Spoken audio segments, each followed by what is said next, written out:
Hi everyone, welcome to episode 18 of Friday Book Bites, and I am thrilled today to be joined by author and teacher Pamela Cook. Hi Pamela, thanks for joining me today. Hello, hi Sandy. Hello everyone, great to be here. How's the weather down on the south coast today? It's a little chilly actually, and a little bit windy, a little bit of sun. We've got a bit of everything today, so yeah, but it's nice. I'm looking forward to a little bit more spring weather. It's been beautiful this week. It's been great. I've been actually sitting out and using my outdoor desk on my veranda, which is always lovely. Yeah. Yes. We've had that sort of mixed change of season. One day it's really hot and then the next day it's really cold. So.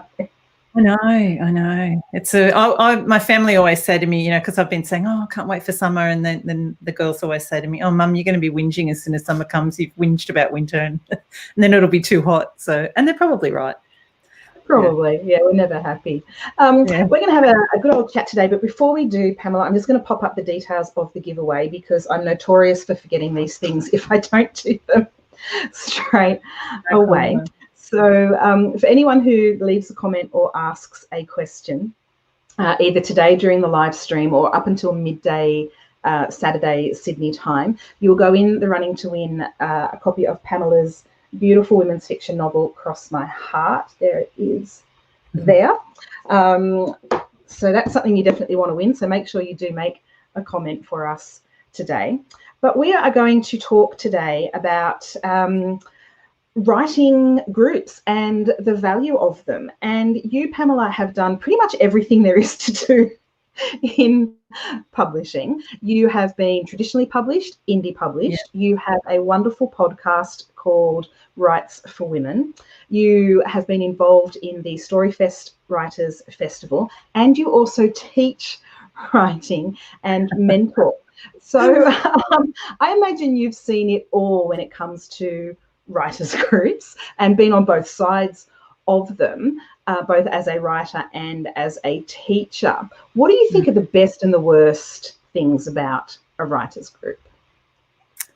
Yeah, well, you're right on all those fronts, Sandy. I have had a lot of time to, experience a whole variety of writers groups, starting probably back when I did Masters of Creative Writing at uni, and the class was full of, there were a lot of postgrad students who were mature age students, and but there were a lot of younger people who had come straight from their sort of undergrad degree into, their postgrad, who, not all, but some of them thought they knew it all already about writing and life, I have to say. And that was my first excruciating experience, actually, of being in a situation where I was in a group, you had to read your work, people gave feedback, and I came home and actually, burst into tears and said to my husband, I can never do that again. That is just, it was that whole having shreds torn off your writing type thing. But anyway, I toughened up, and over the years I became, more comfortable with it. And I think the key is being in the group with the right people. You have to be with a group of people that you feel comfortable with. So, for example, following that experience, I then did a year at New South Wales Writers Centre where I was part of a group called First Page to First Draft. And the idea was to write your whole novel, which a lot of us didn't. But there was a group of 13 of us who, including me, I didn't. But there was a group of us who continued on, and we were called the Writers' Dozen. And because there were 13 of us, and it was a group of mainly women, one gorgeous man who sort of over the years people drifted away, they went back to work full time or left writing or whatever for whatever reason. But there was a core group of us who continued on, and we really got to know each other well. We were all different genres, all different styles. So I really don't think you have to be writing in the same genre to be in a writers group. And in fact, I think sometimes it helps if you're not. There's not sort of any competitiveness, if you're in different genres. And I think if you're with the right group of supportive people who you come to trust over time, and, you ask for the sort of feedback you want, I think that's very key as well. And you get to know each other. So I think a lot of it is about building trust first before you actually launch into sharing your work, and of course, always remembering that the feedback that you give should be to the idea of it is to help that person make their manuscript make the most of their manuscript. Sorry, I'm stumbling over my words, but to make the best possible that they can create, and then that's what the aim should be for everyone, really. Yeah, and I guess that's the hard thing. When I first started doing courses at New South Wales Writers Centre, which is now called Writing New South Wales, I saw those groups, in the advertising material, and I would see them meeting there on site. And I was always too scared to put my hand up to join one because I knew I would have to share my work. And that was quite a confronting thing as the person who is sharing their work, but also as the person giving feedback. It's not an easy thing to do, to give feedback on somebody else's writing. So are there any kind of rules or guidelines that you think have worked in the successful groups that you've been involved in? Yeah, look, I think first of all, establishing that trust and not expecting people to, come along. I would personally not like to be in a group or to lead a group where you expected everyone to put their work out in the first session. I really do feel it's a getting to know you type thing and making sure that you feel comfortable with the people that you're sharing your work with. Not all groups operate like that, and that's fine. But in terms of giving feedback, I think, that old sandwich idea is always a really good one, or the hamburger, where you start with praise, you end with praise, and in the middle it's about giving that constructive feedback about things that, things like that were confusing for you, things that raised a question for you, places where you feel that you need more information, things that you can see in the writing that you really would like the writer to bring out more. Maybe they're great at giving really nuanced character descriptions, and maybe that's something you'd like a little more of, and maybe there's something you'd like a little less of. But I do think the key thing is to always say, to be constructive. There's no point just reading a manuscript and going, and I've had this experience from an editor, actually, from a professional editor that edited one of my books. And while it was lovely to just get the comment at the end going, wow, this was great, thanks so much for, for letting me work on this book. And there were a few things throughout it, but I had actually picked up more in my follow-up reading of it than the editor had picked up. So it was lovely that the editor enjoyed the book, but it wasn't actually helpful for me in trying to get the manuscript polished up, ready for publication. So I think keeping in mind that you're always trying to help the writer make the most of their writing. You do want to encourage each other and you want to give praise, but you also want to give that constructive feedback, to allow them to make the most of their own skills and talents and to develop new talents. Maybe there's things that you think that there could be more dialogue in there, and that the dialogue could be, a little bit more revealing of character, things like that. So looking for the sort of holes that could be filled, but then also giving lots of praise and encouragement. Yeah, and it's a hard balance, I think, sometimes to find, and I'm assuming that the more experience you have at doing it, the better that you get at it. You touched on this. Cassie's got a question here, and you touched on this briefly just then, saying that some writers' groups do share work and others don't. Do you think there's a better way to do it? Is there a preference as far as you're concerned for that?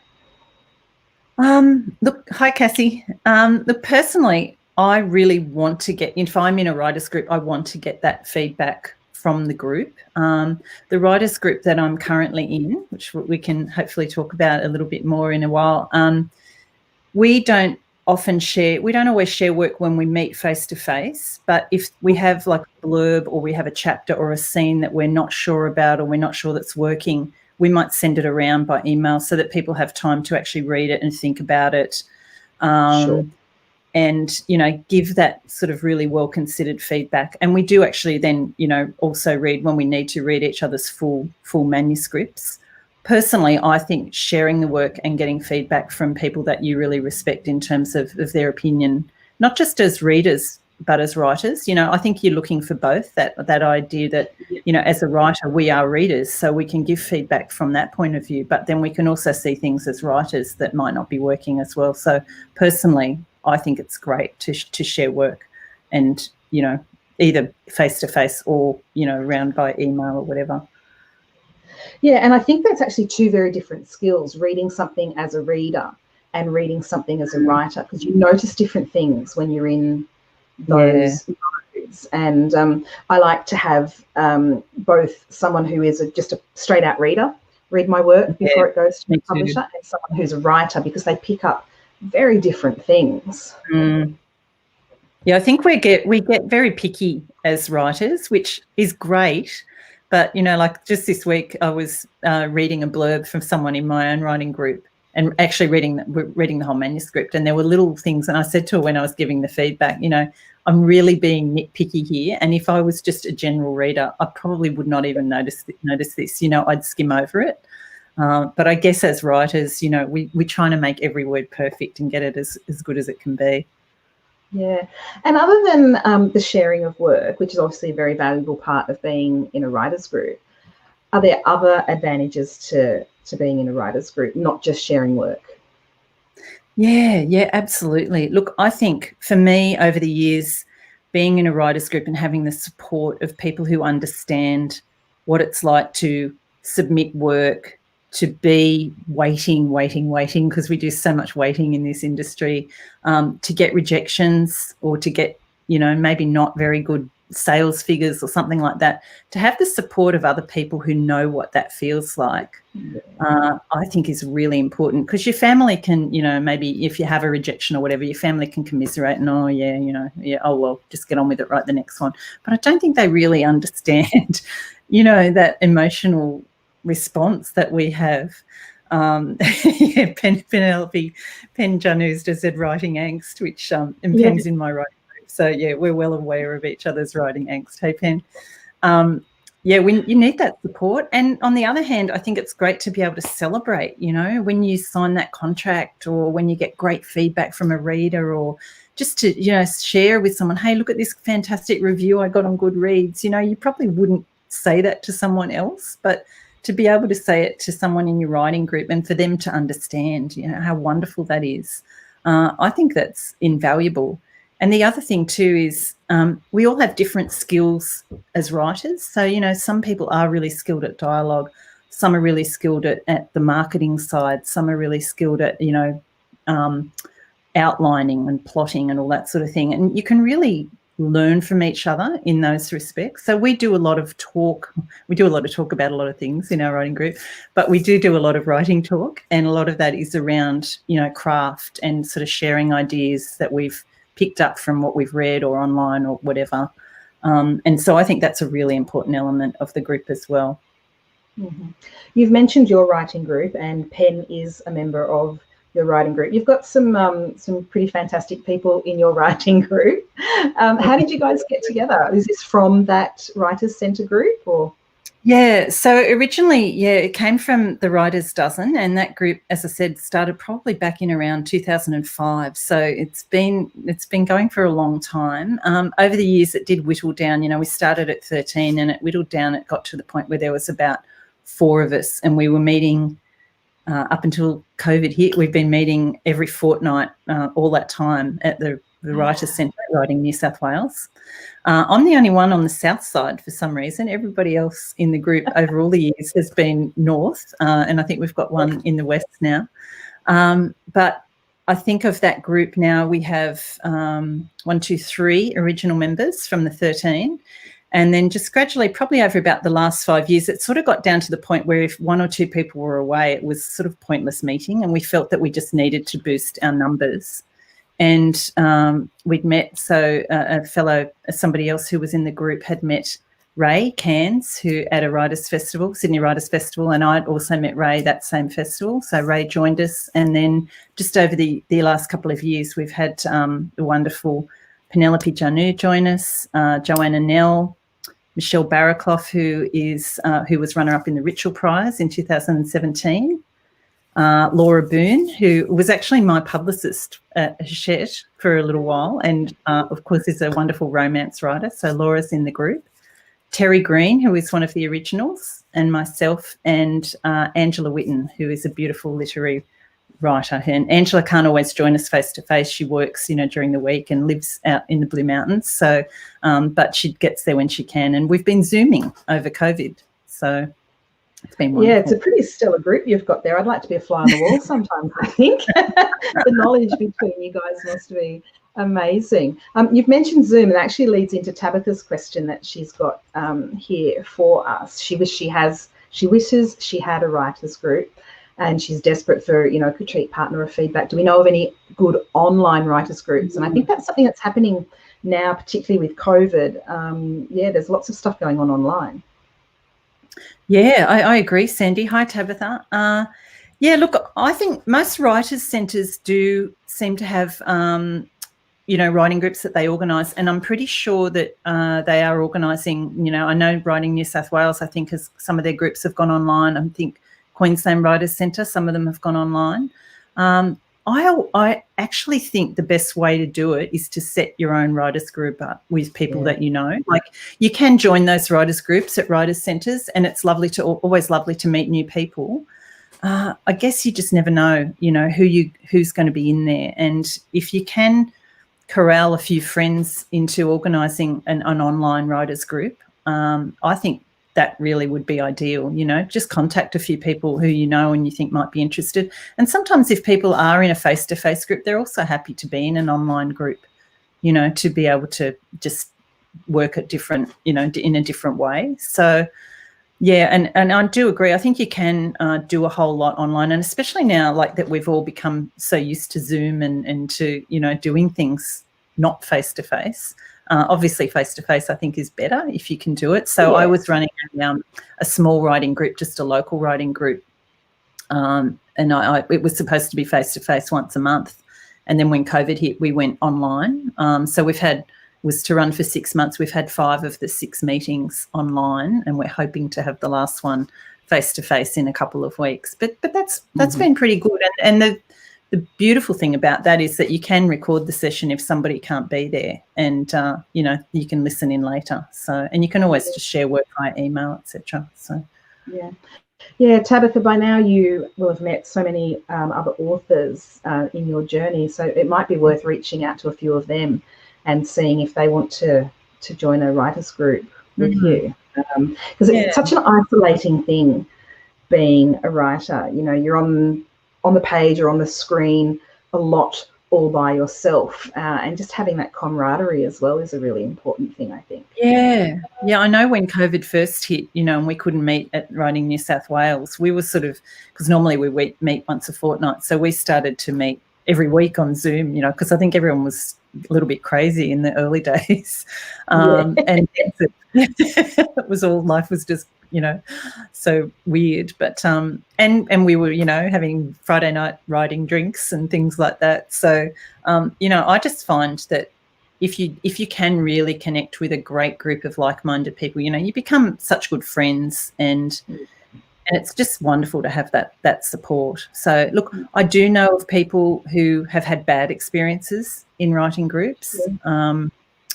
You know, if there's a personality clash, or if, you know, you might feel in a particularly vulnerable place with your writing and other people are having huge success, that sometimes can be, you know, it might not be good for your mental well-being. And of course, there's always that option, you know, to exit a group. And other people do like that solo thing. They just like to really not share their work with people, or maybe share it just with their editor or with a, you know, a paid professional, rather than sharing it with numbers of people. And I think it just comes down to your own personal preference. But I think it's something that's good to give it a try and see if it works for you. So are you in a writing group, Sandy? I know that you've got lots of great writing buddies. Yeah. I have. We had a group that was meeting once a fortnight in person up until COVID hit, and that's Cassie Hamer, who's on here today, and Claudine Tonellis and Michelle Parsons. We've never swapped work, not in a public forum. I don't know if there's been swapping going on behind the scenes, but not in public. But we get together and we write, and then we just, you know, talk about what it's like and the experiences that we're having, and support each other. I kind of always think of it as a bit like a mother's group. You know, when it works beautifully, and our group works beautifully, and when it doesn't work, it really doesn't work. So, you know, it may be a case for some people trying a few different groups and finding the one that clicks. Yeah, absolutely. And just, I think a lot of it comes down to your intuition too, you know. I think, you know, you can sort of tell if you're going to click with a group of people or, you know, a few people. And sometimes people like to work just with one buddy too. You know, sometimes if you're not a real group person, even just having one really trusted writing buddy, I think, can give you a similar experience to what you would get in a group. Yeah. We've got a question here from Kate, and it's one I'm not sure I'm qualified to answer. Maybe with all of your experience, particularly in the teaching side of things, you might be able to answer it. It's a fairly long question here. Kate is a research student, and her supervisors often give her nothing but, "Oh, that's great, keep going." Right. Do we have any advice on how to get more helpful feedback? She reckons that people who aren't supervisors aren't usually keen to provide that feedback on students' work that isn't their own. Is it, in your teaching experience, have you found a way around this? Yeah, it's a really good question, actually, and I'm kind of surprised that the supervisors aren't giving any more than that. Unless, I guess maybe their goal is just for you to get to the end of the, you know, whatever it is you're working on, and then to sort of look at fine-tuning it more from that point. In terms of trying to get feedback, non-supervisors aren't particularly keen to provide feedback on students' work. Maybe coming up with a series of questions that you have. I think, again, coming back to that thing about deep down, we often know what's not working. You know, sometimes we don't want to actually address it. You know, it's like, oh, but if I change that, I've got to change this. And, you know, I think if you really sit with your work for a little while and think, okay, what is it that I think might not be working?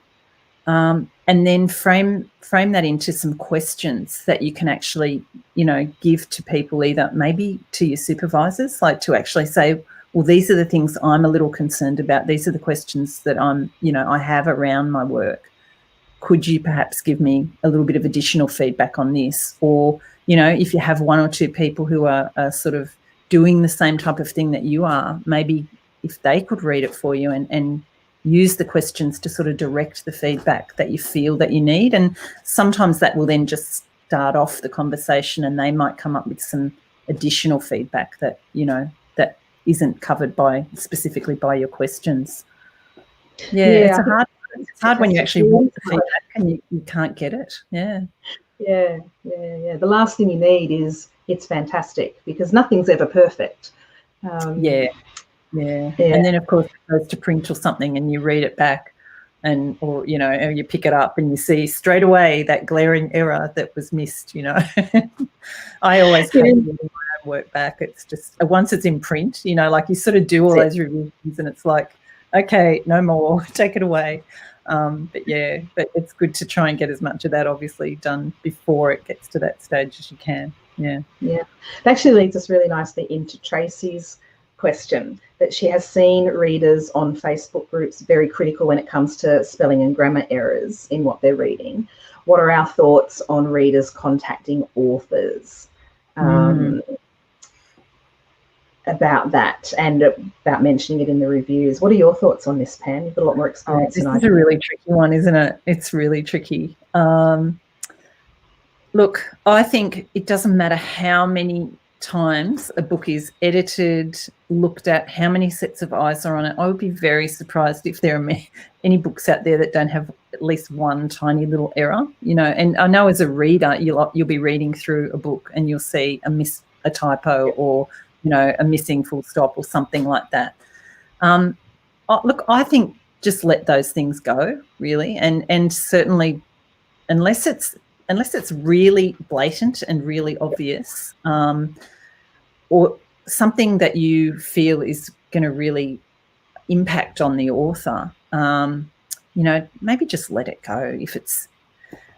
I think putting those things into reviews can be really dangerous and can be really upsetting for the author. And you know, I know, like, obviously if you're traditionally published, your book would go through very rigorous editing, and most indie work now is also going through, people are getting very professional edits done on their work.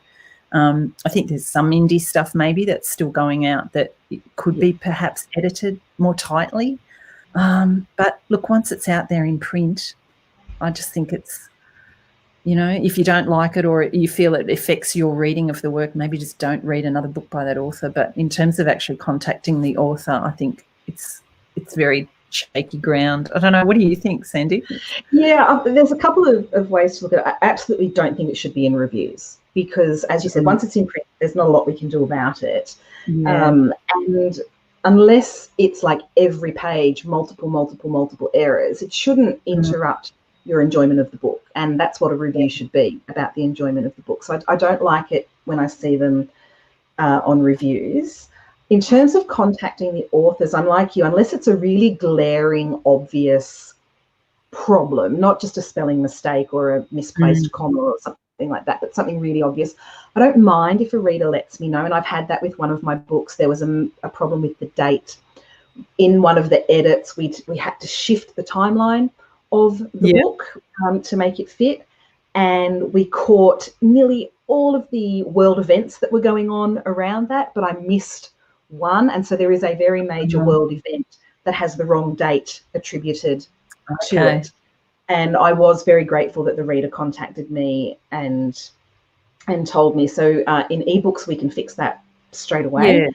Obviously, print books, we can't fix it unless there's another print run. So I did flag that with my publisher, and hopefully if there is another print run of that particular book, it will get changed in that. But yeah, if it's just a spelling or a typo, I keep it to yourself. And sometimes the other thing I've noticed is that the reader isn't always right.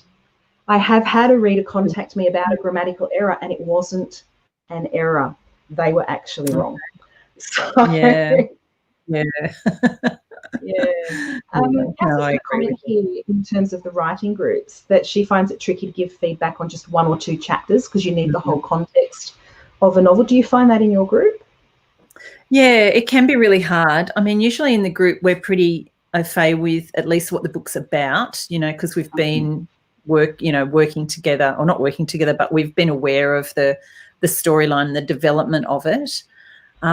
It can be really tricky, if you haven't read the whole thing. And generally having I think we've got 7-8 people in our group. So what we try and do is, in terms of reading the whole manuscript, we won't get everybody to read it at one time. We might have a couple of people read it, after you've done the draft and you've got those questions that come up around the draft, and then you sort of go through that revision stage and maybe the next one, and then you might get some, another 1 or 2 people to read it. So you're getting fresh eyes on it all the time. It would be pointless to have everybody reading the whole thing all at one time, So that, I guess that's the beauty of having a number of people in your group, is you can actually break it up and have those fresh eyes on it at various stages of the work. And it's also really helpful for, blurb writing and things like that. And synopsis, the dreaded synopsis writing. Which we all hate writing blurbs.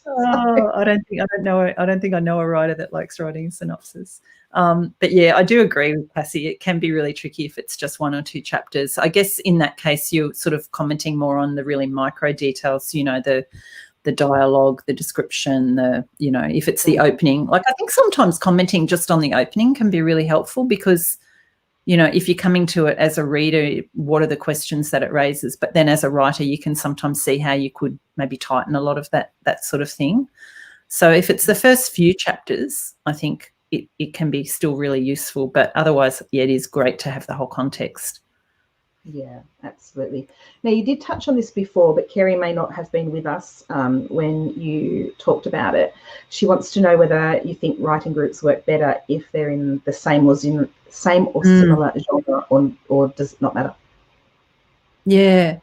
Hi, Kerry. As I mentioned, our writers group covers everything from, romance to women's fiction, literary, thriller, YA. We've had the whole lot, and still do. And we actually find that's really helpful because I guess as readers too, we're all pretty eclectic readers. So we read across genres, even though we only write in particular genres. So for our group, it works to have, different genres. But I do know, for instance, one of our authors is a thriller writer, and she's said a couple of times, it's really good sometimes for her to actually give her work to another thriller writer because there are specific things about that genre that, you know, perhaps only people that write in that genre would maybe pick up, you know, really intensely. But look, generally, I think having different genres is fine, particularly if you do read across genres, because I think then, you know, you are getting that reader experience as well as the writer feedback. But I know a lot of romance authors who, you know, are in writing groups who write romance, and because they all write the same thing, they can all focus on, you know, the tropes of their different romance, you know, whether it's contemporary or historical or whatever. It's still got that overall sort of idea of writing towards the happily ever after. So, you know, having that familiarity, again, I guess it just comes back to your personal preference and what works for you. Yeah, I think that's true, because there's advantages to both. If as you said, you're familiar with what's expected within a genre, if that's the genre you write in. But I also think if it's a genre you don't write in, you can maybe offer a different perspective. And at the end of the day, and I had this experience, a friend of a friend was writing, and, you know, I was the published author that they knew. And so they came to me for advice, and he was writing science fiction. Okay. Which obviously is vastly different to what I write. And he was just, you know, as a beginning writer, where we've all been, you just want some kind of feedback, you know, and if it's from a published author, that's great. And I did give him feedback on his first 3 chapters, but I prefaced it with, this is not my genre of expertise. I can't give you any feedback based on the genre, but storytelling is storytelling, and that's what I can give you feedback on. And he was so grateful for that. And I've then moved him on to somebody who has much more expertise in that area. Yeah, I think for those genres, like you say, sci-fi, maybe fantasy, like I wouldn't feel very comfortable giving really specific advice on, say, a fantasy novel, because it's probably not something I even read very much anyway. So maybe for something like that and the sci-fi thing. But like you say, I mean, you know, a story arc, the character development, you know, if you feel a character that needs more development, if there needs to be more defined turning points, all those things you can still pick up regardless of genre. Yeah, absolutely. Cassie's made a comment back to what we were talking about. She's promising me that there's no behind-the-scenes swapping going on in our group. Yeah, I don't know if I trust you, Cassie.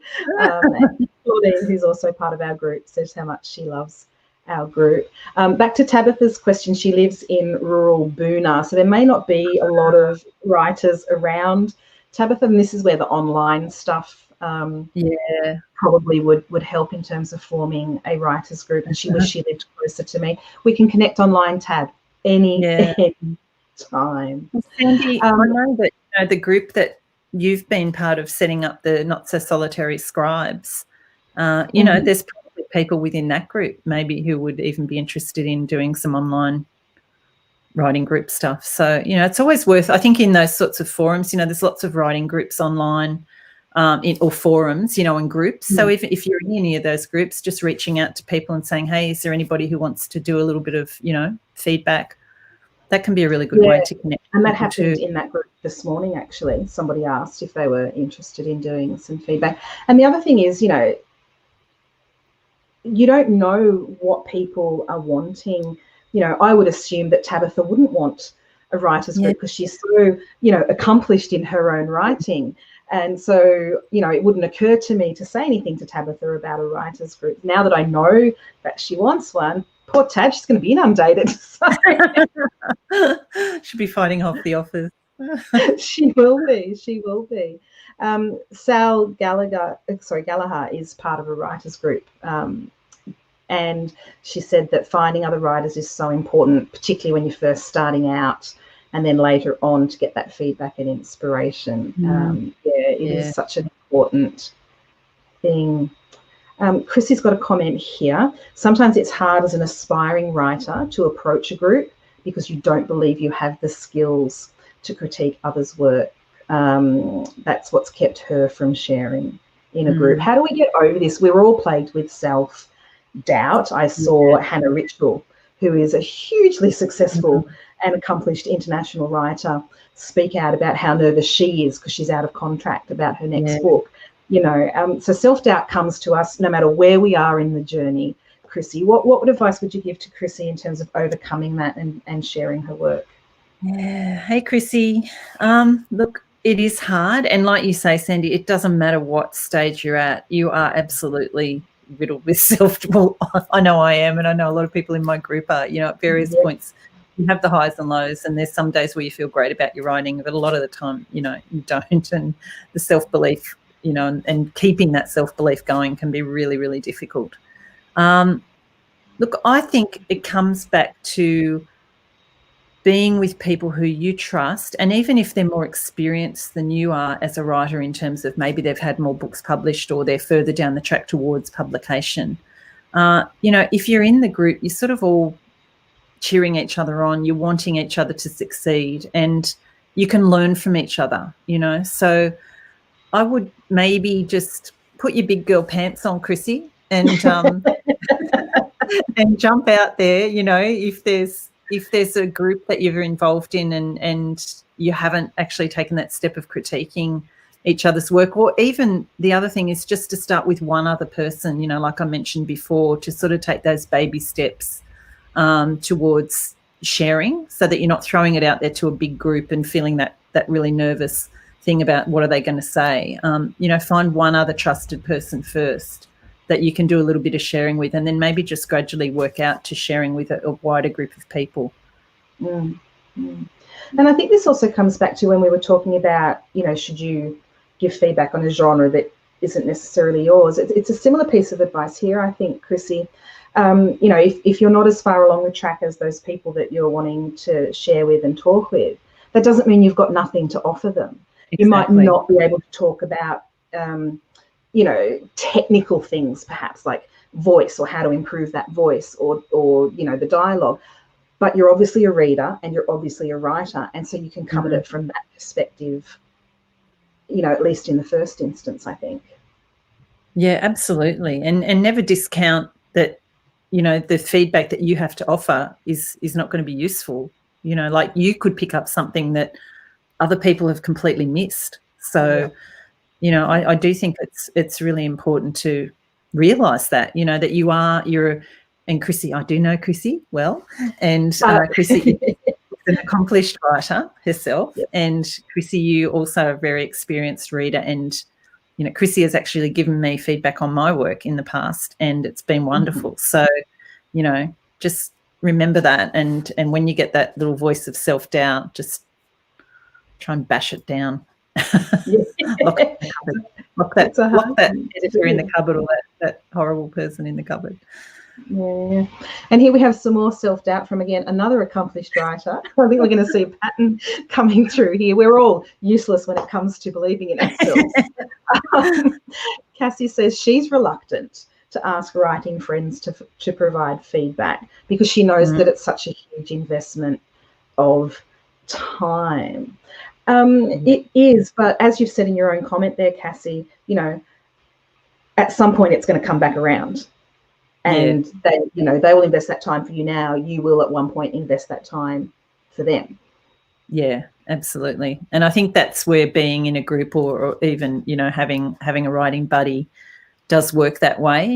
If you read through the whole manuscript, you give the feedback. Yes, it takes time, and I've just recently finished reading through a full manuscript for Ray in our writing group, and I'd read the manuscript in its original sort of revision form a little while back, but I think that your turn's going to come around, sort of thing. And it's not that you do it because you're then going to get a turn. It's just something that you do in support of each other. And again, it comes back to that idea that we're all supporting each other, we're wanting each other to succeed. And I do think that is a particularly wonderful thing about the writing community that I'm part of, and Sandy, yourself, like there's so much support out there, and people are always sort of promoting each other's books. Somebody has a new book out, they're putting it up on social media and things, and I just think it's a wonderful network. And if you have a smaller group of people within that network, I think everybody wants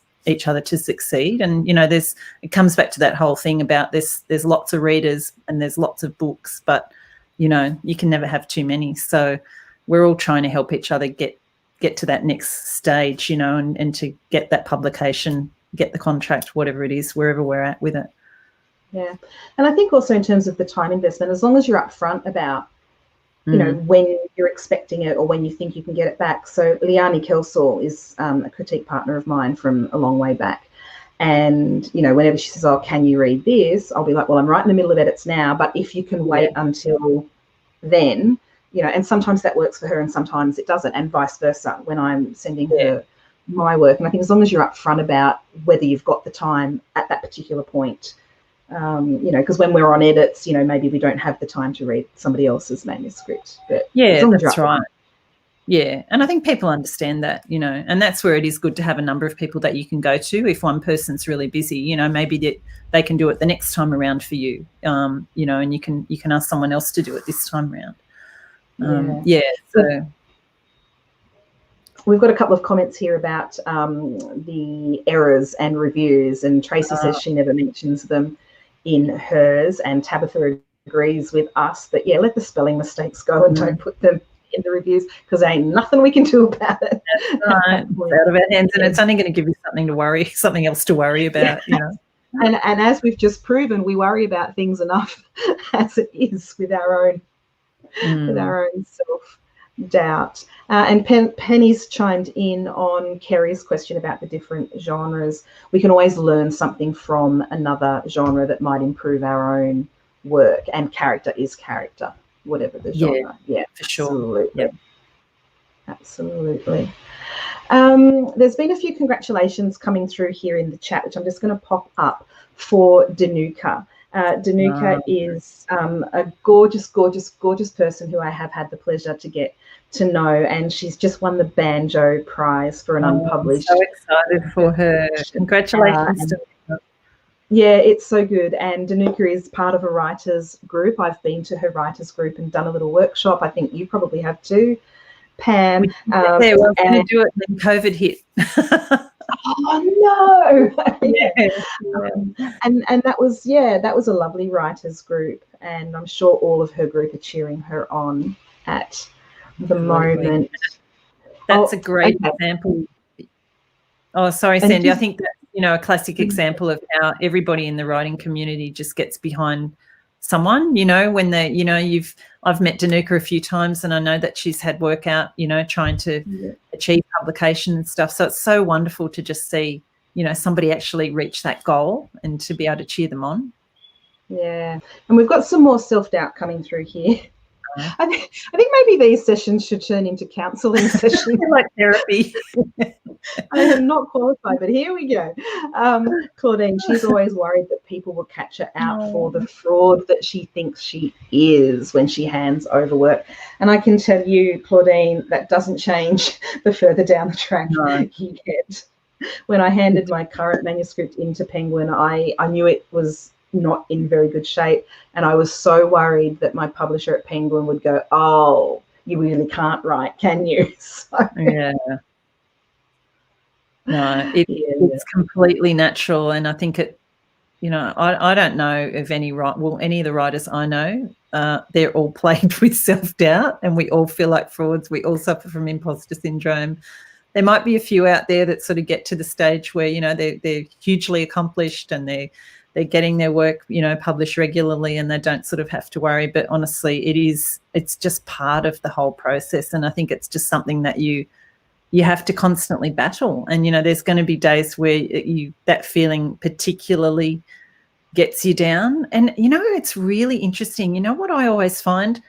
It's like, I don't know if people believe in that sort of spooky universe stuff, but I often find if I'm having a really bad day or something about my writing is really getting me down, or, you know, whatever, the next day or that night or something, I'll get a comment from a reader or something will come up, and it's like, thank you so much, I really enjoyed your book or whatever. And those little, and that's something I think is really important, that a little comment like that you give to a writer, even a fellow writer, you know, it can just keep you on cloud nine for quite a while, and it can help to drown out some of those voices about the fraud and being imposters and that sort of thing. So, yeah, I think it is, as much as we can, like, give each other that praise, and certainly when you're doing reviews too, I think, well, I know as a writer, as an author, I tend not to do reviews because, if I do read something that doesn't resonate with me 100%, a lot, quite strongly, I don't want to put it out there and say, I really didn't like this book, because I know what it's like to be in that position. So I don't want to actually do that.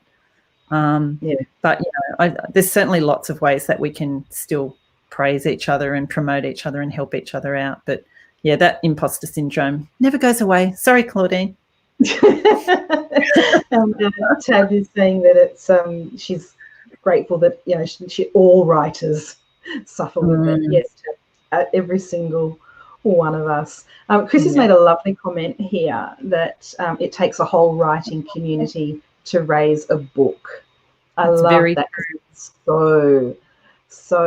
so true. And we've got Danuka here, actually. Hi, Danuka, and she's saying thank you. So we're all very, very thrilled for you, and there's lots more congratulations coming through for you. Yeah, can't wait to read it. I know. It'll be excellent. She's been overwhelmed by the support. So good. That's just because we're all such a nice bunch of people, really. Yay. Oh, dear. And Tabitha is saying, about me when I said, I was worried that my publisher would realise that I can't actually write. She feels the same way when she hands in. So. Yeah. Well, my last book, Cross My Heart, I self-published. It was my first independent title. And it was really, really scary. Thank you, Sandy. I just wanted to mention this whole idea of self-doubt. Like I'd been through a rejection, I guess, with that book by my publisher and from a couple of other publishers. And I really believed in the story. I wanted to put it out there. It did actually, those rejections did make me work really, really hard to get that manuscript up to the final stage where I was really happy with it. But you don't have, the thing with self-publishing is that you're the publisher. So you don't have that person in the background saying, yeah, this manuscript's fabulous. We love it. Which gives you that validation. I guess that, the professionals or the trad people are all behind it. So it was a really scary experience, and I had to face a lot of my demons and self-doubt in doing that. Should I be putting this work out there? Is it good enough? Who am I to think that, people are going to read this book when a publisher has rejected it, that sort of thing. But, you just have to, if you want to get a book out there and you want to keep writing, you want to keep publishing, you've got to, I guess, face some of those fears and just talk yourself down off the ledge.